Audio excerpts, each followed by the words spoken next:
नमस्कार, drive with भाव मध्ये आपल्या सर्वांचं स्वागत आहे।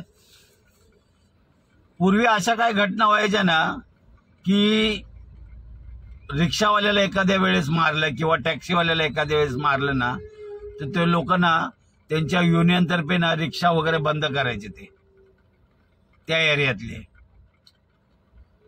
इथे बीएसटीचा ड्रायव्हर बरोबर भांडणं झाले ती। सरळ तो बीएसटीचा ड्रायव्हर उठला आणि बॅग घेऊन निघून गेला। विचार करा, पहिला हा व्हिडिओ बघा।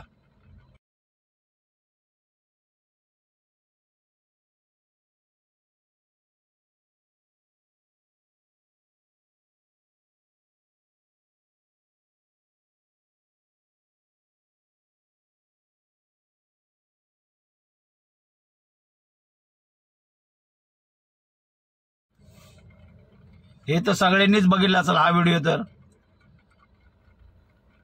आता ना बीएसटीच्या ड्रायव्हरचे ना हाल खूपच खराब आहेत। एक तर एवढी मोठी बस ट्रॅफिक मध्ये चालवणे तो ताण असतो, त्यात गाडी म्हणजे गाडी इतकी मोठी आहे, 40 फुटाची गाडी मोठी चालवायची, त्यात ट्रॅफिकची समस्या, त्याच्यामध्ये रिक्षावाले टू व्हीलरवाले जरा जागा मिळाली ना की घुसतात आणि जरा धक्का लागला ना की मग डायरेक्ट हमरी-तुमरीवर येतात।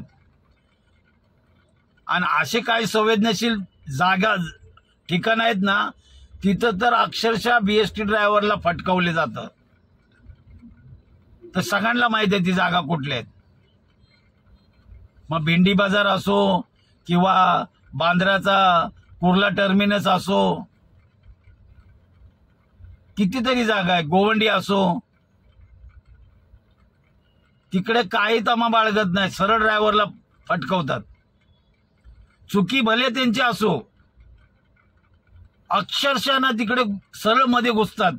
किती गाडी बस जोरात येऊ द्या, पण हे टू व्हीलरवाले रिक्षावाले ना बिंदास घुसतात, त्यांना कशाची काळजी नसते। आणि काय बोलायला गेलं ना की अशी मारामारी, कॉलर पकडण्यापर्यंत जाते त्यांची मजल। आणि तसाच हा प्रकार झालाय। किती सहन करणार ड्रायव्हर। आणि आता काय आलंय, कॉन्ट्रॅक्टचे ड्रायव्हर ठेवलेत ना, आता अक्षरशः बोलतात ड्रायव्हरची काही इज्जत राहिली नाही, काहीच नाही।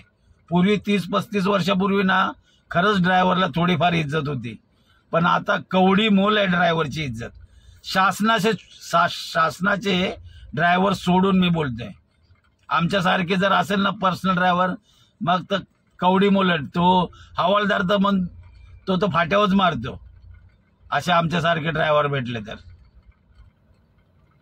त्यांना वाटतं हा ड्रायव्हर आहे का कचरा आहे असं वाटतो। त्यात ओला उबेरचा भर पडली, टॅक्सी ड्रायव्हर, अक्षरशः ड्रायव्हरची इज्जत कवडी मोल झाली। आणि तसंच इथे झालेलं आहे, कोणी विचारत नाही ड्रायव्हरला। आता तो पण बिचारा वैतागला असेल, काय करणार, सहनशीलतेची क्षमता आहे की नाही। सरळ बॅग उचलली निघून गेला तो। तुम्हाला काय वाटतं, तो त्यांनी योग्य केलं का अयोग्य? नक्की कमेंट बॉक्समध्ये तुमची मतं जरूर मांडा।